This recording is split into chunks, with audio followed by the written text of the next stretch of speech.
John chapter 21. Now, Jesus, after he rose again, he walked for 40 days. He showed himself and revealed himself to people. All right? Now, this doesn't say, in this chapter exactly when this is during that time. Okay? But I think it's a significant chapter in that it reveals a lot about Jesus' heart and about how we should respond. Okay? So chapter 21, the last chapter of John. Okay? So afterward, Jesus appeared again to his disciples by the Sea of Tiberias, or Galilee. It happened this way. Simon Peter, Thomas called Didymus, Nathanael from Canaan in Galilee, the sons of Zebedee, and two other disciples were together. I'm going out to fish, Simon Peter told them, and they said, we'll go with you. So they went out into the boat, and that night they caught nothing. So it's kind of interesting to me. This is a gee whizzer, But in John chapter 1, or chapter 2, and he's calling his disciples, and Philip says, I need to go tell Nathanael. And so he goes and he tells Nathanael, I think we found the Messiah, right?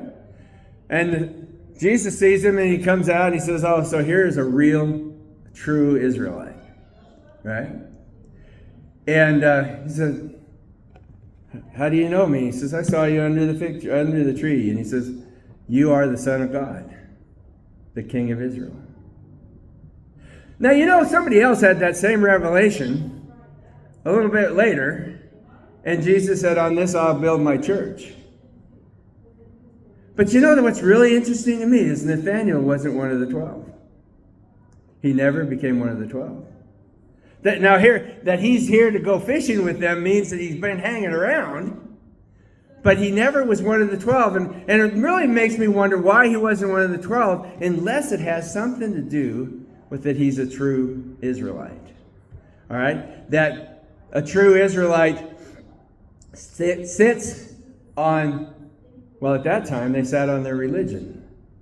They sat on the law. They sat on, making sure they did everything right.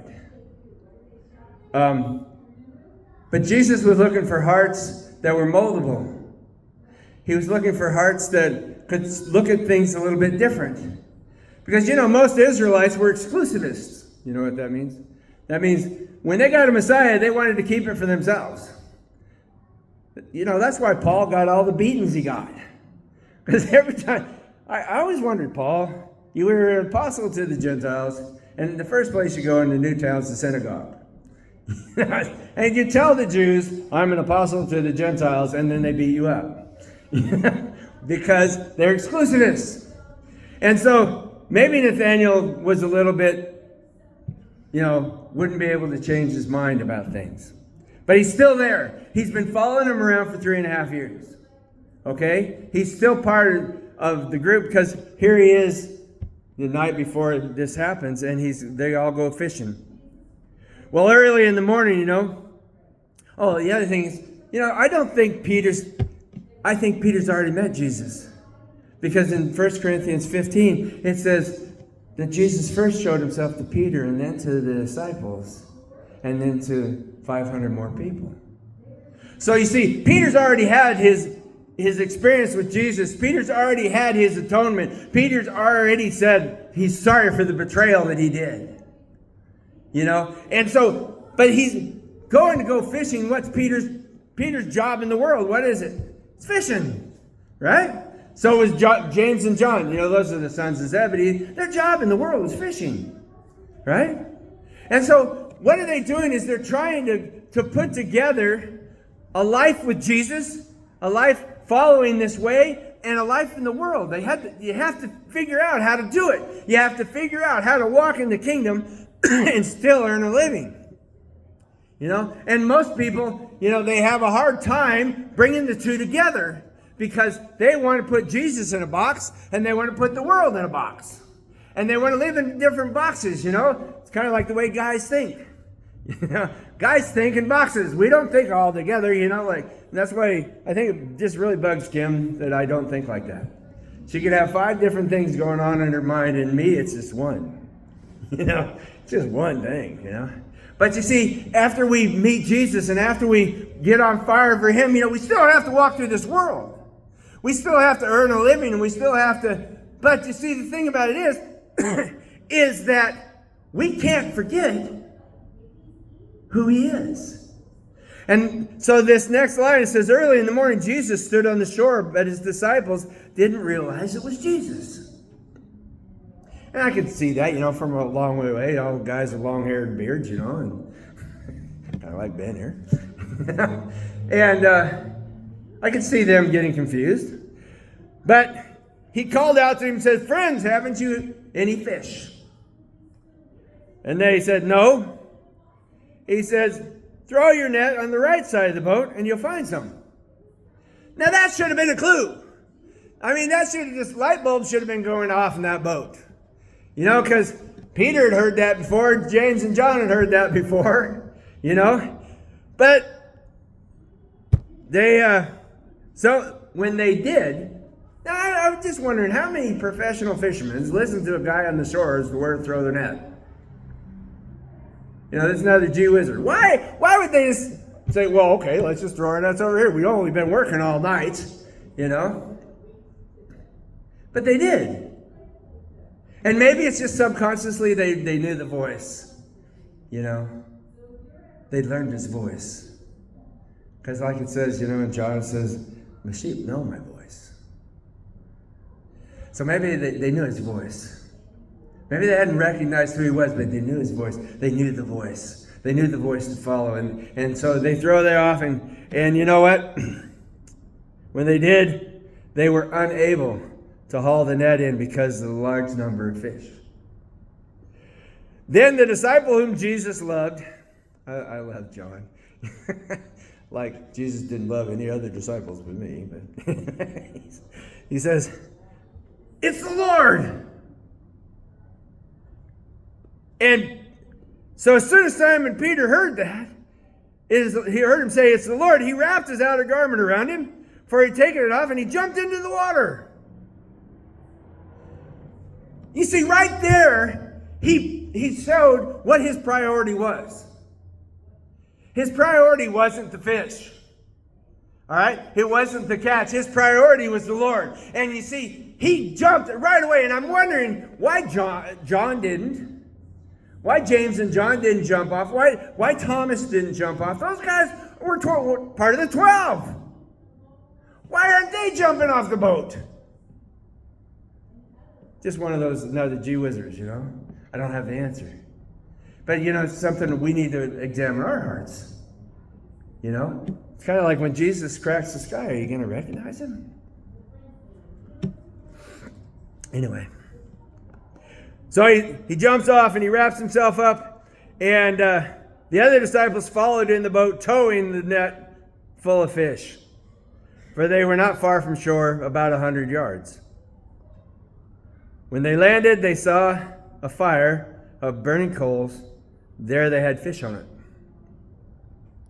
and some bread.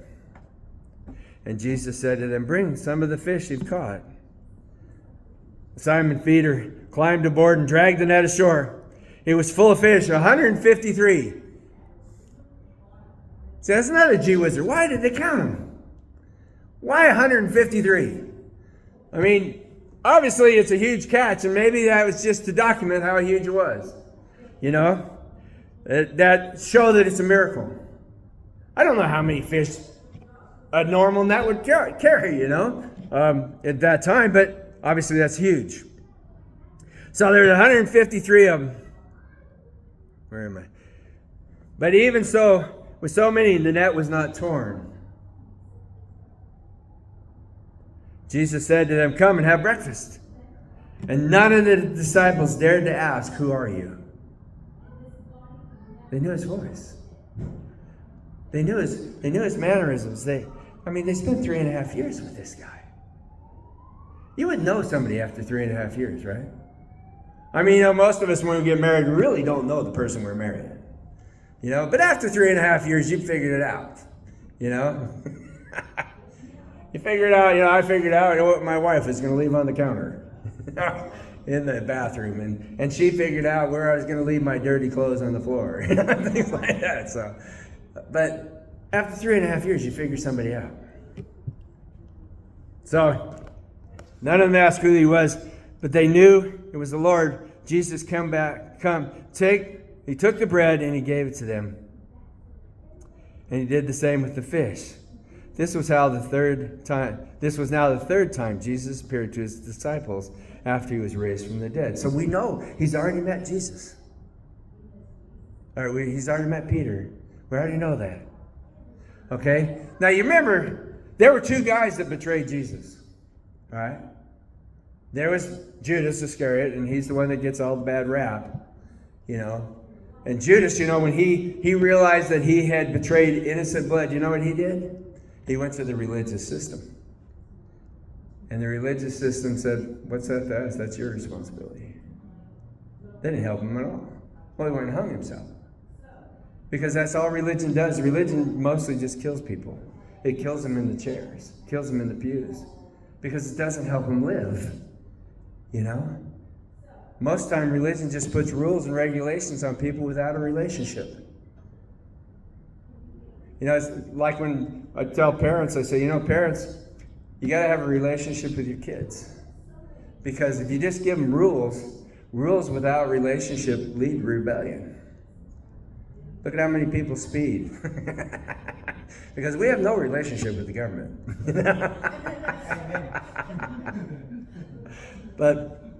So,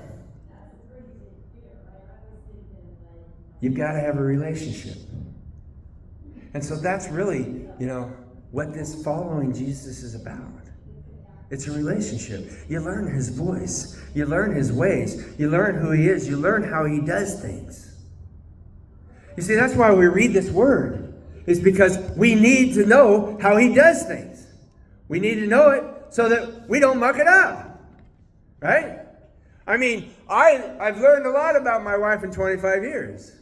Right? And there are certain things I know not to say. I've learned you don't say those things because you're going to have a fight on your hands. And so you don't say them. That's relationship. But when you have a relationship with Jesus, you learn what he likes. You learn what he doesn't like. I was reading the book of James with Joshua, we're having his reading, Simon, and we're talking about if you know what's right. This is what it says in James. If you know what's right and you don't do it, it's sin. All right? And so, knowing Jesus, I think he's the most right thing there is. Right? So if you know Jesus and you know what he says, if you love me, you'll obey me.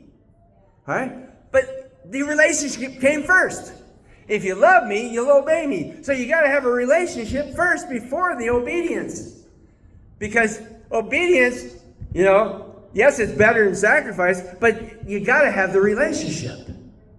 All right? So anyway, then, we have this scene of Jesus and Peter.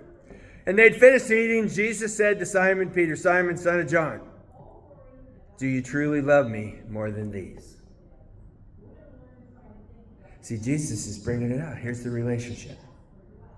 Do you love me more than these? What's the these? The fish. That's what it is. There's 150. Well, they ate a few of them, so maybe there's 148. But anyway, that's the fish. He's going, do you love me more than these? They're all sitting together. Can you imagine how Peter felt? He said, yes, Lord, I love you. Then Jesus said, feed my lambs. You see, what's happening now is, Jesus was, if you really look at it, Jesus was the fivefold ministry altogether, right? He was the apostle, he was the prophet, he was the teacher, he was the evangelist, and he was the pastor, all together. And so for 3.5 years, they had the greatest teacher in the world. For 3.5 years, they had the greatest pastor in the world, right? And so now he's saying, if he was the greatest pastor in the world, he has a lot of sheep. Right? And who were Jesus' sheep? Jesus' sheep weren't the whole world. All right? Jesus' sheep was the house of Israel. He said, I only came to save the lost house of Israel. So his sheep were Jewish people. All right? And so when he says, feed my lambs, he's saying, Peter, you are now the apostle to the Jews. You are now the pastor of the Jews. Feed my sheep. Feed my lambs. And again, Jesus says, Simon, son of John, do you truly love me? He answered, yes, Lord. You know I love you. You know I love you. You know, it's kind of like when a teacher asks you something, you know he knows the answer, or she knows the answer. Right? And so the smart guy like me in high school says, you know the answer to that. But Jesus is asking a question. He wants to know if Peter knows it. He wants to know if Peter's heart really knows it. He's going, do you truly love me? Do you truly love me? You know, it's not just words. It's not just words. It's deep. It's deep in who we are. Do you truly love me? He says, yes, Lord, you know I love you. Jesus said, take care of my sheep. First was feed them. Now take care of them. Take care of them. You see, a pastor's job isn't just to feed the sheep. It's to take care of them. All right? It's not his job just to stand and speak and teach. It's his job to be there during the week. You know, you got a flat tire? We should be out there helping you change it. It's to take care of them. All right? If they lost their job, well, shoot, you know. It's our job to feed them. Get them some food. All right? If they need housing, get them housing. You know? Well, the third time he said to him, he says, Simon, son of John, do you love me? And Peter was hurt because Jesus asked him a third time. Now, you know, I've heard lots of sermons on this. You know, that was because he denied him 3 times and, you know, before the rooster crowed. And it could be. But it could be. But you see, the thing about it is that in the Bible, when something is said 3 times, it's very significant. All right? What did the Lord say to Joshua? Be strong and courageous. He didn't just say it once. It's like 5 or 6 times. Be strong and courageous. Do you really love me? Do you love me? You see, this is the question we're all asking ourselves. Do we love him? Do we love him? What's love? Is love just this warm, fuzzy feeling, you know, we get when we come to church? Is love this warm, fuzzy feeling we get when we worship at home or read the word or even pray? Is that love? Or, you know, do we go to 1 Corinthians chapter 13? It says love is patient. How many of us pray like we live in a microwave generation? Want it now, God. You know? We're not patient with God. We're not patient with God. Love is kind. You know, what is being kind? You know, being kind is considering how the other person feels.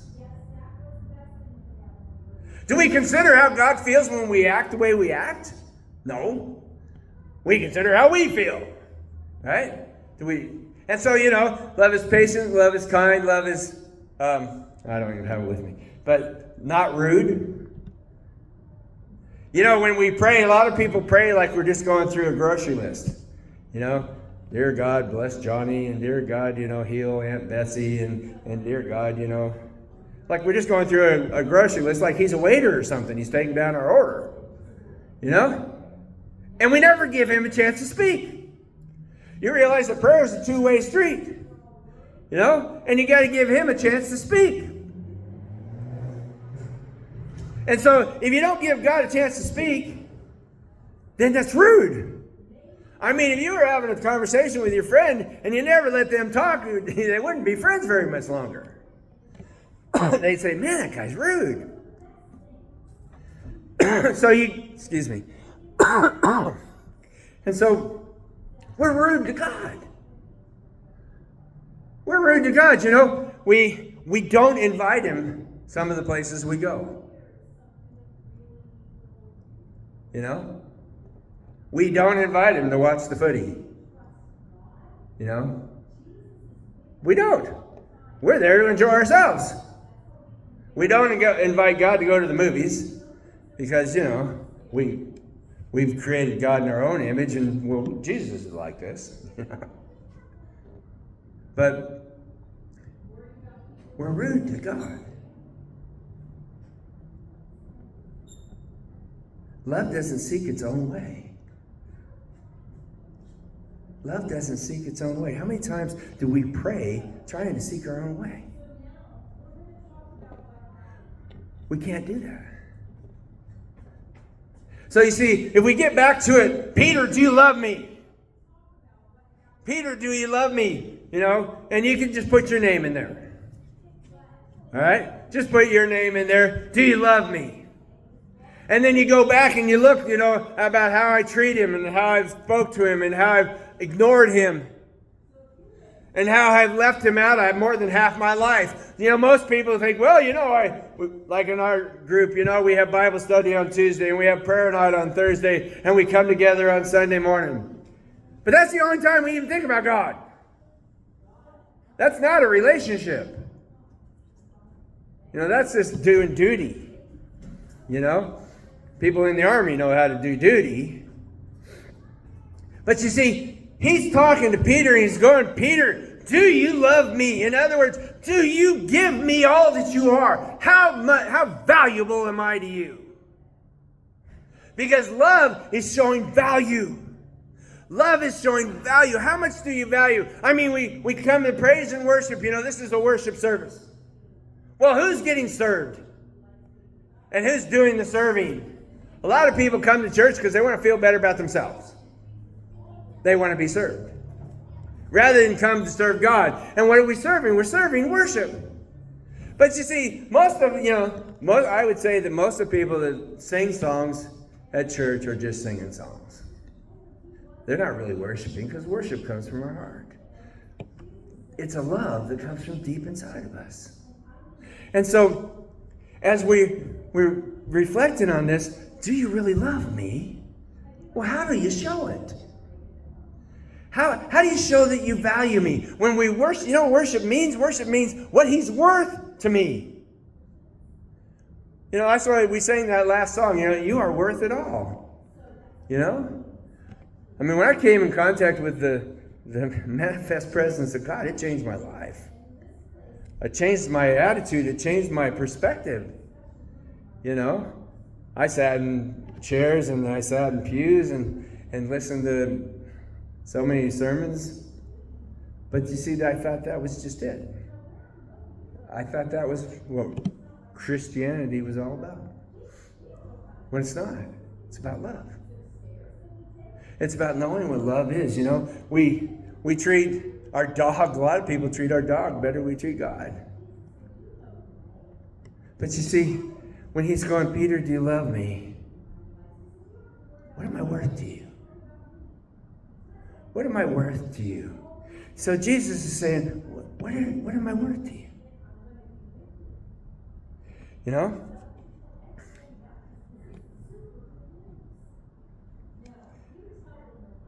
And so, but you see, the thing about it is there's a lot of us that have these in our lives. All right? So when he says to Peter, do you love me more than these? You know, well, what's our these? What's in our way? What do we love more than God?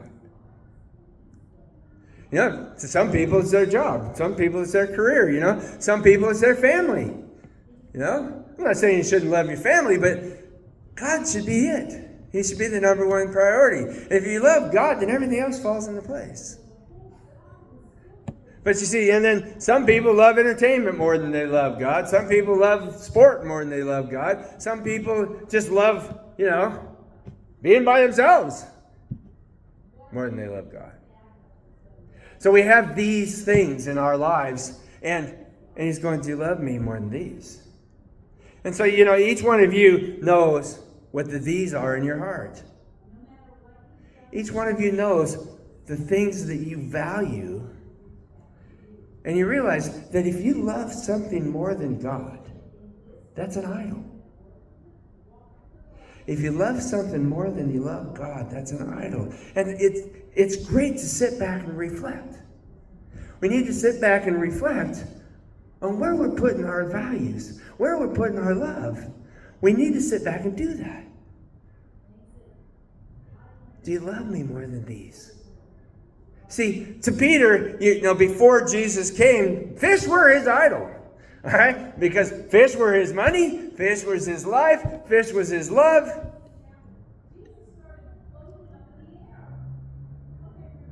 And so we have to evaluate, are these, if you don't mind me using that term, are these? What are these things?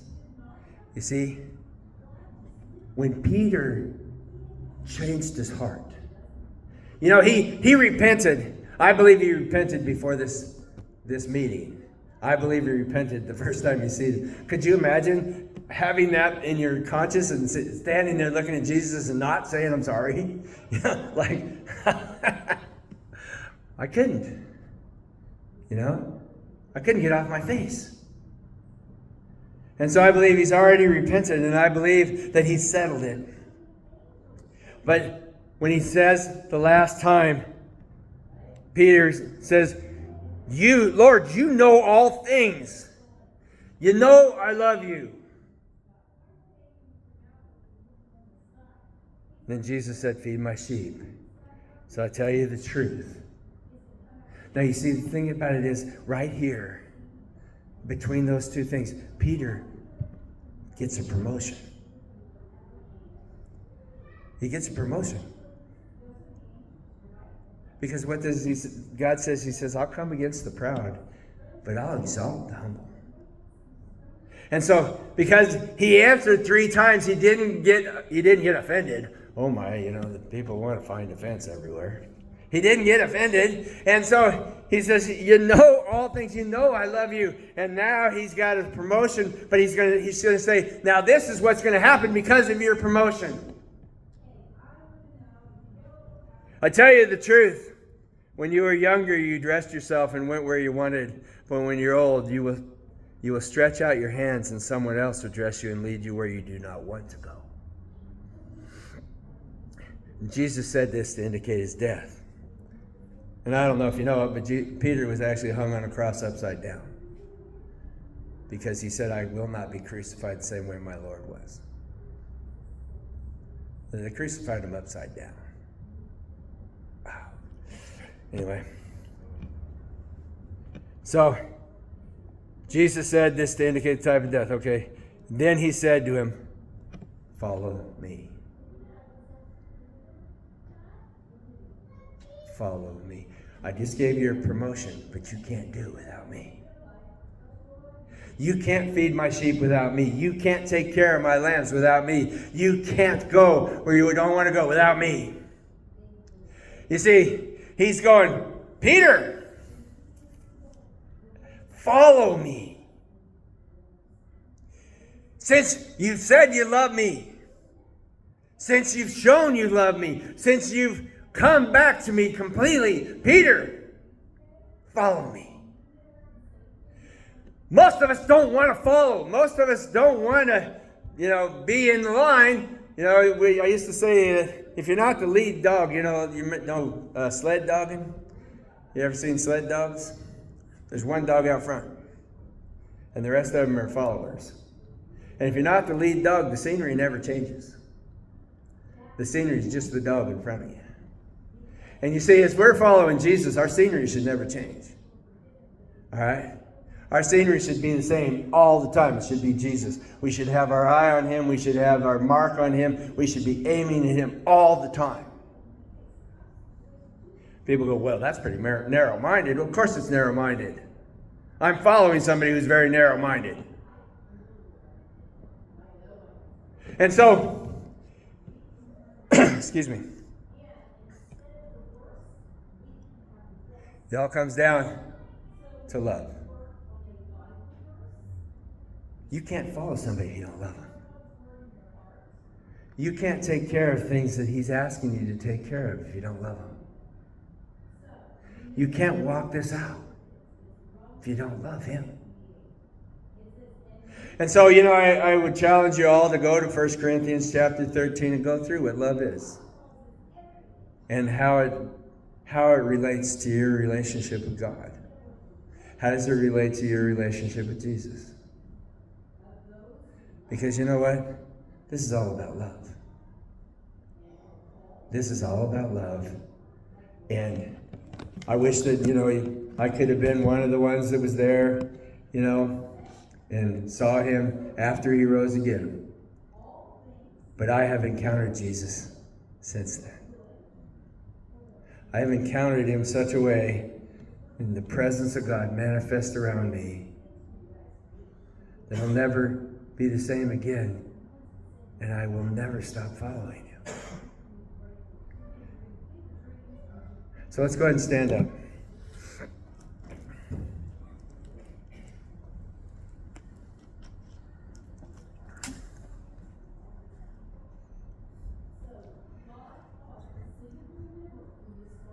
See, after a message like that, I believe that we need to just let him know where we stand.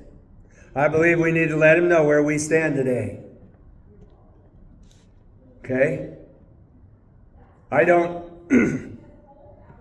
believe in rededication and all that stuff because, people have roller coaster lives with Jesus. Where I hope that, you follow Jesus, the bumps get smaller and smaller and smaller. So pretty much a flat line. But I want us all to say this prayer. It's basically just telling him that we love him. But at the end, I always put on there, and I will never change my mind. And when you say those words, have a heart check. Have a heart check. All right? So, dear Jesus, I love you. I want to be with you. I want to follow you. I've got to have you in my life because I value who you are. I want to follow you closer and closer and closer until there's no space between us. You can have all my these. You can have everything. Take me. I want to be one with you. And I will never change my mind. In Jesus' name, amen.